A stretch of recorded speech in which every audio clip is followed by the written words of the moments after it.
photogrammetry. Now we'll go through the ground control for photo. So ground control survey is nothing but locating the ground positions of points, which can be identified on aerial photographs. Here the point means the points which you are going to conduct a survey, the points of which you are going to conduct a survey. For example, now you are going to conduct a survey of one area or one city. So in that case you will fix some points, okay, with which you have to take the reference afterwards. So ground control survey is nothing but the locating the ground positions of the points which can be identified on the aerial photographs, when you take the aerial photograph, then it will be easy to identify on that map or on that photograph of which area or of which point you have taken the photos. It may be pre-marking or post-marking. Okay, I'll explain next further words, that is what is pre-marking. It consists of the ground control, even it consists of the pre-marking of the points and also post-marking of the points. Okay, the ground control is essential for establishing the point positions and orientation of the each photographs of each relative to the ground. So in the ground control is important to establish the positions and orientation of each photographs of the each relative to the ground. So here in ground control you are going to fix the positions and orientation of the points near or on the ground, that's why it is called as ground control points. Okay, that's why it is important to establish the positions and orientation of the each photographs of each relative to the ground. So that is the thing, but when you take the photographs, it should be easy to identify those points on the ground and on the photograph as well. It may be in the map or it may be in the ground. It should be easy to fix or identify the points. So the extent of ground control required is determined by the extent of ground control required is determined by the scale of map, the navigational control and the cartographical process. It is nothing but the by which the map will be produced. So based on this you are going to extend the ground control. Okay, based on these three study, that is scale of map, navigational control and cartographical process by which the map will be going to produce. So the ground survey for establishing the control can be divided into two parts. So this ground survey which is help to establish the control on the ground, so it will be divided into basically two parts, that is basic control and photo control. Basic control will be on the ground, on or near the ground, and photo control is nothing but when you take the photos from the space or from the air. So the basic control is the establishing the basic network of the triangulation stations, transverse stations, azimuth marks, benchmarks, etc. I have explained this all, what is triangulation station, azimuth marks, benchmarks. You all know what is benchmark, right? So triangulation stations means the points connecting based on a same baseline. So that is what triangulation station. So these are nothing but these triangulation stations, transverse stations, azimuth marks, benchmark, these are nothing but the ground points, the sum of the fixed points on where you are going to conduct a survey.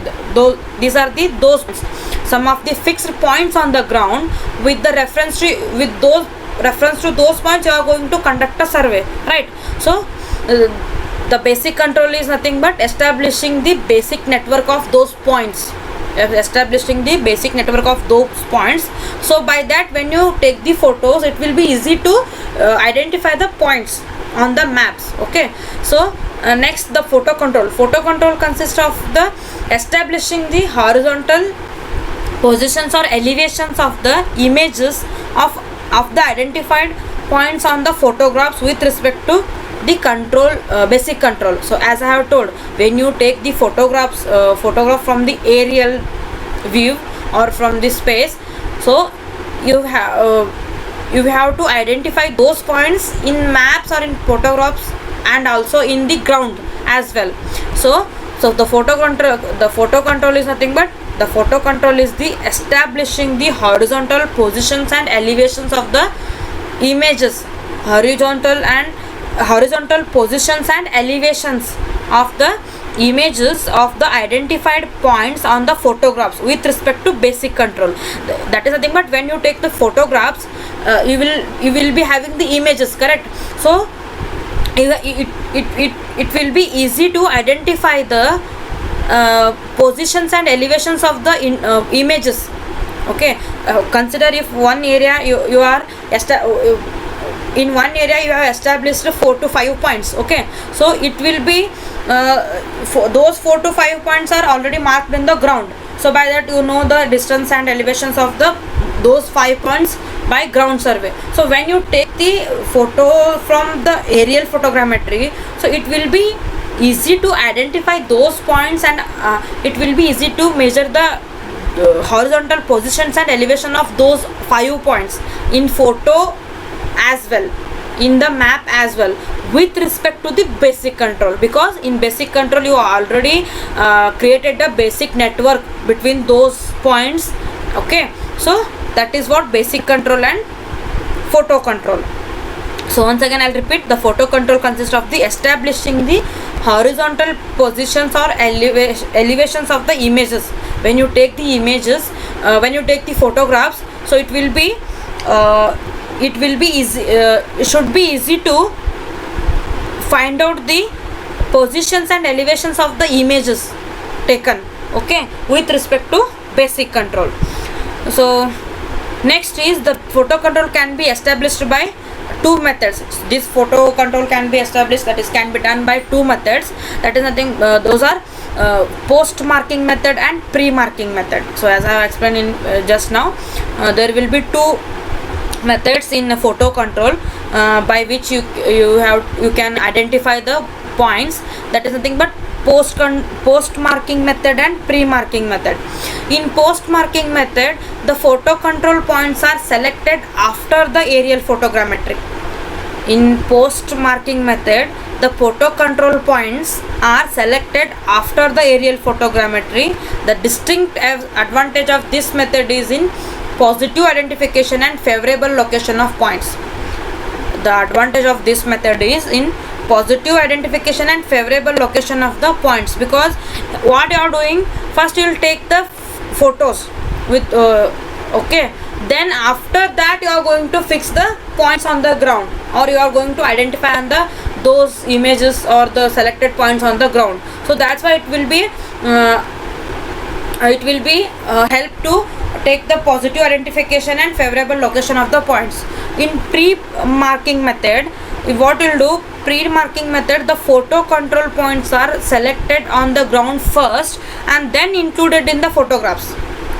In pre-marking method, the photo control points means the points which you want to conduct a survey, the points of which you are going to conduct a survey.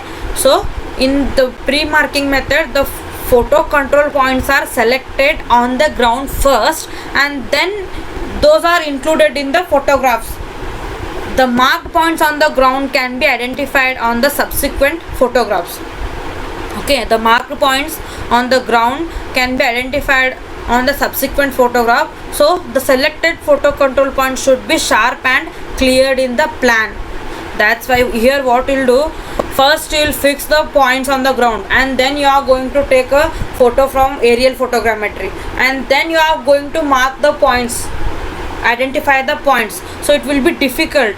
So that's why the selected photo control point should be sharp and clear in the plan. Then you are going to identify easily. When it will be sharp and clear, it will be clearly visible in map or photographs. So that's why it should be sharp and clear. So in post-grammatic world, what will do, first the photo control points are selected after the aerial photogrammetry. First you will do the aerial photogrammetry, that is the thing, but first you will take the photographs, then your after that the photo control points are selected, okay, which you want to select as a benchmark or as a reference. But what happens in pre-making? In pre-making, first you will take select the points on the ground, and then you are going to conduct a photogrammetric survey, and then you are going to identify the images or points. So that's why here the selected points, selected photo control points should be clear and sharp, because it should be easy to identify which you have, because when you take the photograph from the space, from the aerial distance, then it will be easy to identify which points are marked on the ground. Okay, which points are marked on the ground. Consider if one area you are going to conduct a survey for one area, in that area you have marked something, one temple or one church, okay, or any one tall building. So it will be easy first taking the photos and then marking on the ground. But when you have first mark the when you will first mark the points on the ground, for example here you are considering 2 points, that is one temple and one tall building, then you will take the photo, and identifying which temple and which tall building you have selected as the points in the photographs will be difficult. So for that, the points which you have selected on the ground should be sharp and clear. Okay, so next we'll come with, this is about ground control points. Next we'll go with the mosaics. So mosaics are, see, when the vertical photographs looks when you go for the vertical photograph, it looks so much like a ground that the set can be fitted together to form a map like photograph of the ground. So such assembly of getting of a series of overlapping photo is called a mosaic. See, when you take a photo from the space or from the upper area, that is from elevation, so the vertical photographs, that will be, when you take that vertical photograph, it will look like a ground, right? So it will look like a ground because when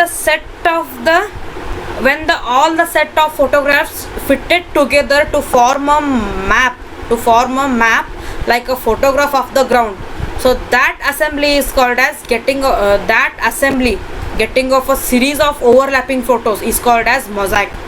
To form to form a photograph which is look like similarly like a ground, to form a photographs which is similarly look like a ground, for that you have to set a series of photos or the photos together to form a map like photograph.